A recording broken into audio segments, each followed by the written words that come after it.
Race 1B for the Mazda MX-5 Championship about to get underway here at a sunny Snetterton 300 circuit in Norfolk. Richard Wootton has got the pole position for our first B race, and remember the top 5 finishes from this race get promoted onto the A grid later on this weekend. Here is the grid in full then. Wootton with Owen Mills alongside him. Nick Ledoyen and Ivan Leary share row 2 ahead of Oliver Jenkins and Graham Rumsey, who was handed a 5-place grid penalty from the previous event at Anglesey. Bruce Robinson and Jake Stiles are next ahead of Tom Mallet and Aaron Dinapola. Stuart Ross French and Tim Dorr are on the 6th row ahead of Christian Dan and Pete Tyler. Barry Liversidge and Jack Lemmer next ahead of Christian Ginn and Alan Hawkins, with Adam Tyler and Richard Bartlett to round out the top 20. It is a 27-car entry in the B group here today, and those top 5 positions always fiercely fought for. And with the slipstreaming Snetterton 300 circuit to play on, we should be in for some cracking racing action across the 3 B races here this weekend. The black and yellow car of Richard Wootton on pole position, the orange and white of Owen Mills alongside him. Who gets the jump? Who gets into Rich's corner first? It will, well, I was going to say almost certainly be Richard Wootton, but that was mainly because there was a fairly disappointing start for Owen Mills from the outside of row 1, but then there's contact and Wootton ends up suddenly slowing and gets elbowed out of the way by Nick Ledoyen. So it will, after all, be Mills that leads into turn 1. Graham Rumsey, I think, might have gone into 2nd position. So everyone now gets safely through the first corner, having reached it in more or less one piece, but yeah, I think they do. But there was quite a lot of argy-bargy there before we even reached turn number 1. On board with Bruce Robinson now, defending the inside, lots of locking up going on further back. Christian Dan there, the blue 27 car goes up the inside. To the outside, running wide is Tom Mallet onto the grass, almost onto the Snetterton 200 layout there, so wide was he coming out of the Wilson hairpin. Jake Stiles, that is, in the turquoise number 2 car, who we're trying to go around the outside of, and succeeding in doing so, I think. So it's Owen Mills that leads the way. Graham Rumsey is 2nd. Nick Ledoyen appears to be 3rd, with Richard Wootton, the pole sitter, down to 4th. Possibly has Ivan Leary up the inside, actually. Yes, he does. Leary trying to go through at Agostini. Can't quite do it, though. That was a very, very frenetic start. The run to the first corner is crucial, but I don't quite know what happened to Richard Wootton, because he got a good start and then suddenly seemed to slow and get elbowed out of the way by the cars behind him. And that has cost him dear, but as long as he stays in that top 5, promotion spot will still beckon. On the brakes into Woggies now. Lots of battling going on further back as drivers try to get into that top 5, or towards that top 5 at least.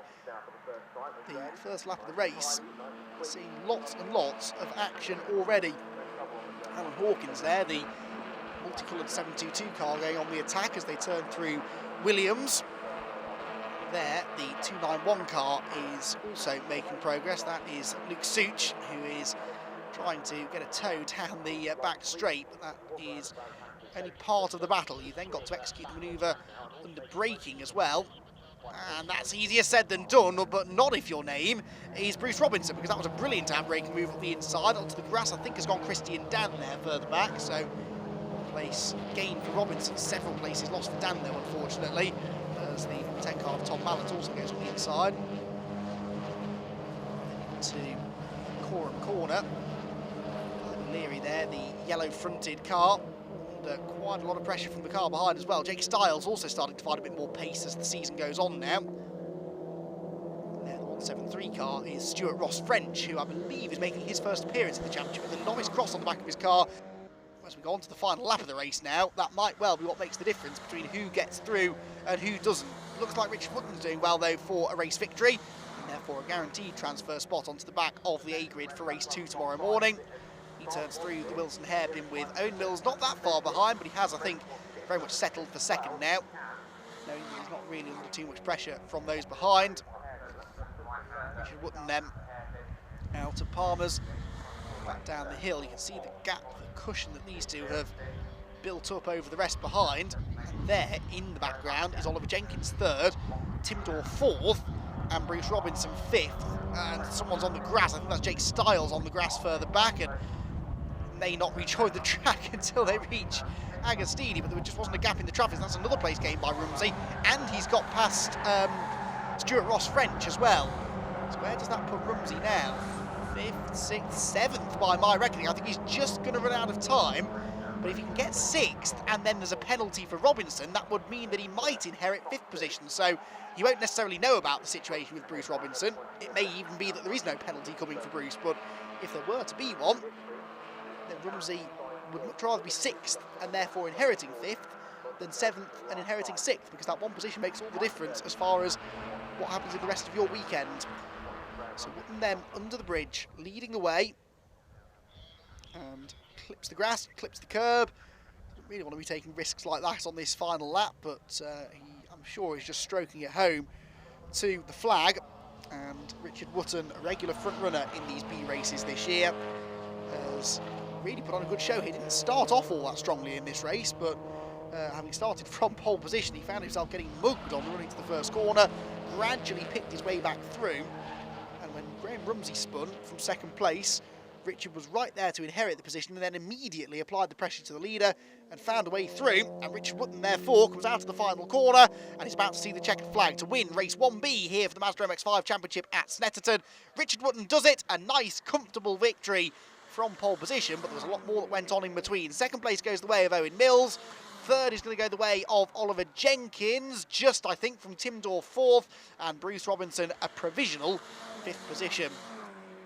Confirmation of the result then, and as we suspected, there is a penalty in the end for Bruce Robinson. So Graham Rumsey, who got 6th on the last lap, then inherits 5th and a transfer spot. Remarkable stuff. Ivan Leary is 6th, Stuart Ross-French, Alan Hawkins, Jack Lemmer and Nick Ledoyen recovered to 10th, but will be frustrated with that result. Jake Stiles was disqualified post-race. Pete Tyler and Aaron DiNapolo were non-finishers, so James Love and Jonathan Fieldsend will join them at the back of the field, having been the last 2 finishers in the race. Richard, huge congratulations, not just for coming pole in race 1B today here at Snetterton, but also this is your first podium win. It is, yeah, absolutely delighted. Thank you to Brian, he's put in a lot of hard work both this year and last year, putting a great car together for me. It's finally got there, missed out a few times, but delighted to finally get on that top step. Quickly talk me through that race, because those temperatures were in over 30 degrees. Yeah, it was mad. It was just melting in the assembly area before going out. So yeah, got a terrible start. I think I was down to 5th by the hairpin. But luckily I was able to battle back a little bit. There's a few moments where the tyres were going off and I was kind of sliding all over the place, but held it together, luckily, and yeah, kept it and got past the line on 1st. So very quickly, tomorrow you'll be going up into the A, so you'll be in a race with Adam. You guys got a game plan you can have there?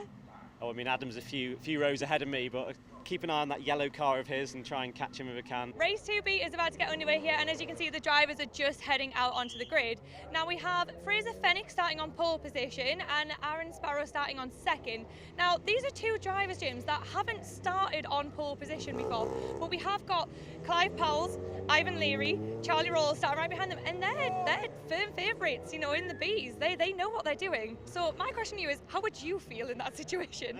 Well, they're probably going to have their eyes in the mirrors at the start there, especially in the first few corners. Experience counts in this game, so yeah, it's going to be an interesting start between them. Right, well, I think we're going to have quite a lot of action to look forward to here, so let's jump straight into it and hand it over to Andy McEwen. Thanks, Lindsay. Well, it's Fraser Fenwick on pole for this one then, with Adam Sparrow alongside. Clive Chisnall is the lead Masters driver on the grid, with Charlie Rawls alongside on row 2. Then it's Ivan Leary, who missed out on the promotion spots in the previous race. Stuart Ross-French alongside him, ahead of Alan Hawkins and Jack Lemmer, with Nick Ledoyen and Bruce Robinson rounding out the top 10. Then it's Tom Mallett and Christian Dan, Richard Bartlett and Christopher Ginn, with Luke Such and Barry Liversidge next up on the 8th row. Row 9 for Pete Lancaster and Adam Tyler. Row 10 for Ian Whitewick and Michael Pearce. Then it's Charles Medwin and Jonathan Fieldsend, James Love and Aaron DiNapolo, who was the first of the non-finishers in race 1. Pete Tyler was also a non-finisher, whilst Jake Stiles was disqualified, so starts from the back, but should move forward. Well, we're in for another lively race, I am sure. We're ready to go racing here then for the second time this weekend in Group B, and it's not a good start made by the front row men, and that means the second row men both go for the same gap and clatter into each other. Let's hope they all survive that without too much contact and damage. On the run towards the first corner, though, it is going to be 3 abreast for the race lead. Is it going to be Charlie Rawls that gets it? Yes, it is. Charlie Rawls into the lead of the race then, as they turn through Rich's corner. Not a good start for Ivan Leary. Look, he's behind Bruce Robinson now, and in fact behind quite a few drivers. Remember, he started 5th, did Ivan Leary. Black and red car on the inside line there, about 4 or 5 cars back on the inside line. Has lost quite a bit of ground into the Wilson hairpin, though. He could be about to gain some of that back. Everyone through here cleanly, 1 or 2 running a bit wide, but it's quite a calm start. Jake Stiles not so much towards the back of the field. No doubt about it, though. Charlie Rawls leads the way in the grey and fluorescent yellow machine. There's Clive Chisnall applying the pressure to the 28 car of Jack Lemmer, who's had a good start from 8th on the grid. Dropping down the hill then towards Agostini. And looks like it is Fraser Fenwick in 2nd position there. Oh, Chisnall up the inside. That was a nice move, and he just made it stick, but he did get the car stopped through the tight left-hander at Agostini. 3-1-2 further back is Peter Lancaster going up the inside of the 180, which is Pete Tyler from the back row of the grid. Pete Tyler's had a good start, the white and purple number 180 car, excuse me, from the very back of the grid after a non-finish in yesterday's first B race. So through Oggies now. Back up to right-hander at Williams, and Clive Chisnall, one of the big losers then from that start line skirmish. He got a good start but had nowhere to go, and Charlie Rawls from the outside of row 1 was able to go through, row 2, sorry, was able to go through into the race lead. Chisnall from the inside of row 2 had to slam on the brakes to avoid a more significant collision. Actually ended up losing further ground. The rating is Adam Tyler there on the outside, who is the son, I believe, of Pete Tyler. Top 2, nose to tail, and Fraser Fenwick in fact going up the inside there and retaking the race lead. That was a nice move. Charlie Rawls, I don't think, saw that coming, and he will now try and fight back on the exit of the corner into the bomb hole and goes back through. So 2 lead changes in 2 corners. That's Mazda MX-5 racing for you. Number 19 Adam Sparrow, the purple car, trying to join in the fun as well, looking to the inside. Stuart Ross French, I think, is the man in 4th as they come through to the final corner of this opening lap, clobbering the curbs for all of them, and then back along the pit straight once again.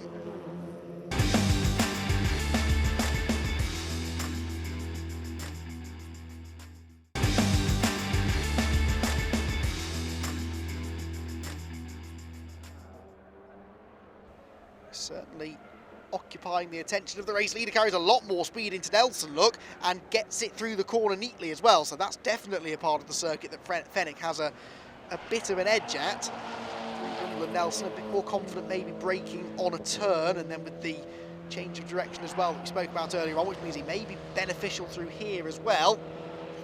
Indeed, carries more corner speed into Murray's, and now he's most definitely close enough as we come out onto the start-finish line. I think they're about to see the last lap board this time as well, and Charlie Rawls under all sorts of pressure now from Fraser Fenwick. There is a black and white flag being held aloft, but we are indeed going on to the final lap of the race now, so last lap begins, and nose to tail between the leading 2. Fraser Fenwick really starting to apply the pressure and ask all of the right questions of Charlie Rawls now. Rich's corner they go, and a good exit from Rich's there for the 2nd place man. He's certainly close enough to have a go into the hairpin, and the race leader Charlie Rawls knows it, moves over to the right hand side to defend. Too slow on the exit, he should hang on, but he's a bit sideways, almost got a bit of tap in the tail there from Fenwick. I think he just avoided contact, but Fraser definitely quicker off the corner. And this is the part of the circuit where maybe Rawls has had an edge, at least the previous lap that we were following that we did. Just stay with him though, get that toe down the back straight, might be able to get alongside into Brundle and Nelson, or maybe even have a go before that. Had a real look at the inside, and Rawls had to move over to cover. That means he outbrakes himself slightly, and Fenwick almost pries the door open. This is tantalising stuff. Fraser Fenwick throwing everything at this now, really forcing the issue without really forcing the issue, if you see what I mean. He's definitely making the race leader defend, but he's not taking any undue risks at the moment. But he is getting close enough that Charlie Rawls is having to drive more defensive lines. That's slowing him down, stopping his possibility of pulling away. Fenwick, I would say, is closer at this part of the circuit than he was a lap ago. We're heading into the part of the circuit where he is strongest now, through the final sector. No doubt about it, on the previous lap he was able to carry a lot more speed through this next couple of corners, but I'm not convinced he's close enough to really challenge through Brundle and Nelson this time. Clive Chisnall, you can see 3rd. In the background, Adam Sparrow was having to defend his 4th place from Stuart Ross French again, who has caught him, but all eyes on the leading 2 as they bounce their way through Nelson. Another nice run there for Fenwick, slightly scrappy for Charlie Rawls. Gets 2 wheels in the dirt. The next couple of corners aren't really overtaking opportunities. It's all going to be about the run out of the final turn and to the start-finish line. And Fenwick could not be any closer, pulls almost alongside, forces Rawls to defend, and Fenwick has a better exit, but nowhere to go with it. He wanted to commit to that, but I think he wanted to avoid any contact as well, and so Charlie Rawls will just about do enough, I reckon, to hang on to the victory, but it's been a brilliant battle between the 2 of them. Charlie Rawls takes the victory in race 2B, Fraser Fenwick is 2nd, 3rd will go to Clive Chisnall, and I think Stuart Ross French is back ahead of Adam Sparrow for 4th. Yes, he is. So confirmation of the result then, it's Rawls, Fenwick, Chisnall, French and Sparrow who will progress in that order. Jack Lemmer is 6th, Alan Hawkins 7th, then Ivan Leary, Christian Dan and Bruce Robinson round out the top 10. Tom Mallet and Aaron Danapola are next. Danapola coming from the back of the grid. Christopher Ginn is 13th, ahead of Luke Such and Pete Tyler, whilst Pete Lancaster was the only non-finisher from that race in what was a very clean but entertaining second race of the weekend. What a blinding race for you. Please talk me through it. Well, it all kicked off on the start line. You probably all see from the footage, but yeah, I thought I was going round when me and Clive went for the same gap off the start, and like I said, I think I could see every other car out my right-hand window for a moment. So I just kept my throttle on.